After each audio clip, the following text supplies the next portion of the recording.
Iran और Israel के बीच बन रहा तनाव एक वीडियो की वजह से और बढ़ सकता है। यह वीडियो इजरायल की तरफ से जारी किया गया।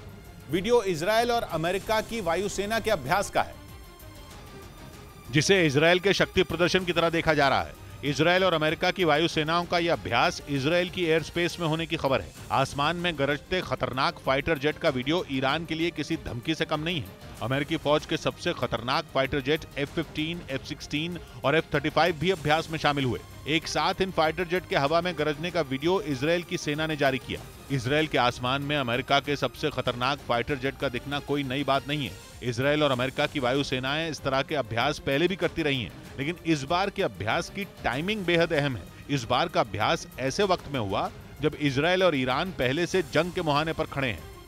इसीलिए इजरायल का यह शक्ति प्रदर्शन आग में घी डालने का काम कर सकता है। पिछले एक महीने में ईरान की तरफ से 3 बार इजरायल को हमले की धमकी दी जा चुकी है, जिसकी वजह से दोनों देशों के बीच तलवारें खिंची हुई थी। ईरान ने कुछ दिन पहले ही ऐलान किया था कि उसे हाइपरसोनिक मिसाइल बनाने में कामयाबी मिली है। उसने यह भी दावा किया था कि उसकी मिसाइल की रेंज में पूरा इजरायल है। यहां तक कि ईरान की फौज के एक पूर्व अधिकारी ने यह भी कह दिया था कि इजरायल के परमाणु बमों के ठिकाने भी ईरान जानता है। मतलब ये कि अगर ईरान ने मिसाइल दागी तो उसके निशाने पर इजरायल के परमाणु बमों के ठिकाने होंगे। इसलिए ईरान से मिली इन धमकियों के बाद इजरायल और अमेरिका टेंशन में थे। टेंशन की सबसे बड़ी वजह तो इजरायल के मीडिया में छपी कुछ खबरें थी। दावा यह किया गया था कि ईरान परमाणु बम बनाने के बेहद करीब पहुंच चुका है। यह भी माना जाने लगा था कि ईरान की हाइपरसोनिक मिसाइल परमाणु हथियार ले जा सकती है, जबकि इजरायल के पास किसी हाइपरसोनिक मिसाइल के हमले को नाकाम करने के लिए कोई एयर डिफेंस सिस्टम नहीं है।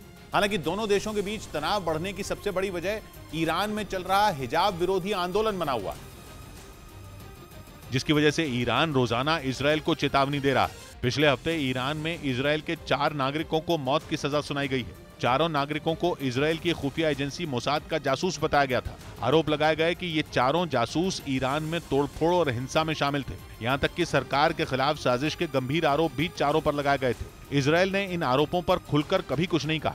न तो पकड़े गए नागरिकों को अपना जासूस माना और न ही आरोपों से इनकार किया। ईरान लगातार आरोप लगा रहा है कि अमेरिका और इजरायल की हिजाब विरोधी आंदोलनों में बहुत बड़ी भूमिका है।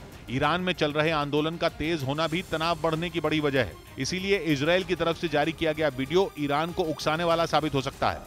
इस बीच यूरेशियन टाइम्स ने दावा किया कि यूक्रेन की सेना दूसरे विश्व युद्ध के दौर की मशीन गन के सहारे जंग लड़ रही है। बताया जा रहा है कि जेलेंस्की की सेना में पश्चिमी देशों की मदद के बाद भी हथियारों की कमी है और इसीलिए उसे पुराने हथियार इस्तेमाल करने पड़ रहे हैं। यूरेशियन टाइम्स के मुताबिक जेलेंस्की के जवान 70 के दशक के हथियारों से रूसी सेना से मुकाबला कर रहे हैं। दावा है कि ब्रिटेन और अमेरिका से यूक्रेन को पुरानी हो चुकी राइफलें दी गईं। बताया तो यहां तक जा रहा है कि जिन मशीन गनों का यूक्रेन के सैनिक इस्तेमाल कर रहे हैं उनमें तो कुछ 100 साल से ज्यादा पुरानी है।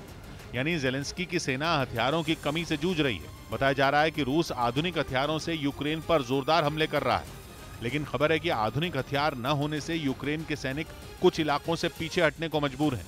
यूक्रेन के राष्ट्रपति हमेशा से पश्चिमी देशों से हथियारों की मांग करते आए हैं। कई देशों ने यूक्रेन को आधुनिक हथियार दिए भी हैं, लेकिन यूरेशियन टाइम्स का दावा है कि इसके बावजूद यूक्रेन हथियारों की कमी से जूझ रहा है।